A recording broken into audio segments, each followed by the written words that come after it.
Black Apollo of Science, The Life of Ernest Everett Just is a 1983 biography penned by Kenneth R. Manning, chronicling the life of trailblazing African-American biologist Ernest Everett Just. The biography not only delves into Just's personal history but also sheds light on the adversities posed by racism in the 1940s scientific landscape. Just's journey was one marked by a relentless struggle for equal opportunities and fair treatment, as he grappled with financial challenges while striving to gain acknowledgement for his work amidst white colleagues.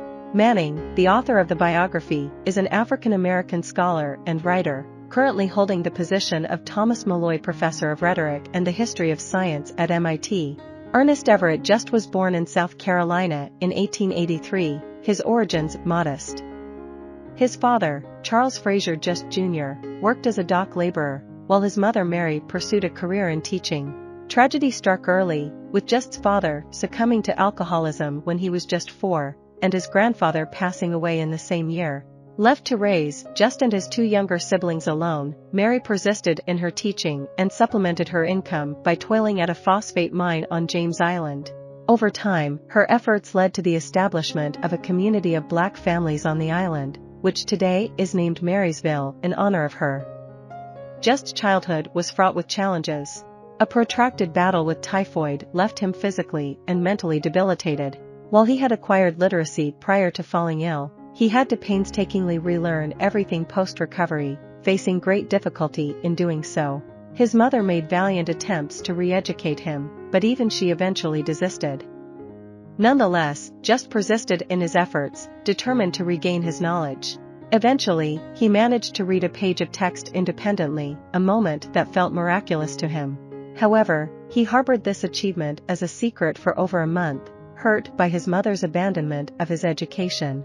At the age of 13, his mother relocated the family to New Hampshire in pursuit of a better education for Just.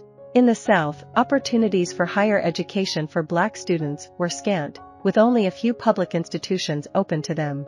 Mary, Just's mother, perceived these schools as subpar due to limited funding and resources. At the age of 16, Just attended Kimball Union Academy. Tragedy struck during his second year as his mother passed away, with Just arriving an hour after her burial.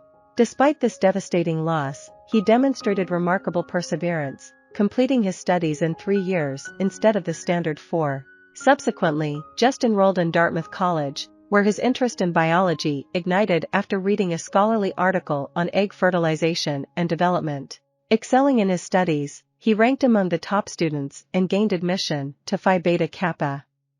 He emerged as the sole black graduate in his class, receiving numerous accolades. Despite his academic accomplishments, Just confronted racial barriers upon graduation. Opportunities for black men to secure professorships at predominantly white universities were minimal, irrespective of their talents. Consequently, Just opted for a position at historically black Howard University. He also played a role in establishing the first black fraternity, Omega Psi Phi. In 1912, he ascended to the position of head of the Department of Zoology. Around this time, he crossed paths with Frank R. Lilly, the zoology department head at the University of Chicago. Lilly extended an invitation for Just to become his research assistant at the Marine Biological Laboratory in Woods Hole, Massachusetts. Over the following 2 decades, Just dedicated his summers to research and experimentation at Woods Hole. It was here that he made groundbreaking contributions to the study of marine invertebrates. Notably, he unraveled the breeding behaviors of species like sea urchins and devised methods to ensure the normal development of marine embryos. His innovative work astonished his peers, earning him the reputation of a brilliant mind proficient in experimental design. During his tenure at Howard University, Just took a hiatus to pursue further studies at the University of Chicago, where his status as a pioneering black scientist continued to flourish. In 1915, he garnered recognition from the NAACP, receiving the inaugural Spingarn Medal, an accolade reserved for the nation's highest-achieving African Americans. The subsequent year marked a milestone as Just attained his doctorate, positioning himself among the select few African Americans who had accomplished this feat. Despite his achievements, racial barriers persisted. The doors of major American universities remained closed to him, and he grappled incessantly to secure adequate funding for his research. even as his white colleagues acknowledged his brilliance. In 1929, he embarked on a journey to Italy for experimental work at the Anton Dorn Zoological Station. Later, he achieved the distinction of becoming the first American invited to the Kaiser Wilhelm Institute in Germany. Over the following decade, Just made multiple trips to Europe for research purposes, where he encountered a more favorable environment for his work and gained increased recognition.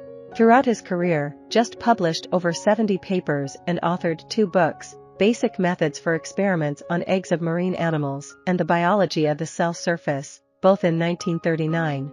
In the subsequent year, Just found himself conducting research in France as World War II began. Despite France's evacuation request for foreigners, Just persevered in his scientific pursuits.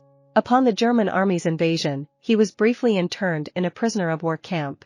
However, the U.S. State Department intervened and facilitated his return home, albeit with deteriorated health due to his time in the camp. Tragically, in 1941, Just was diagnosed with pancreatic cancer, leading to his passing. The impact of Black Apollo of science reverberated significantly. The book garnered the 1983 Pfizer Award and earned a nomination for the Pulitzer Prize. Even after his demise, Just began receiving the recognition that had eluded him during his lifetime.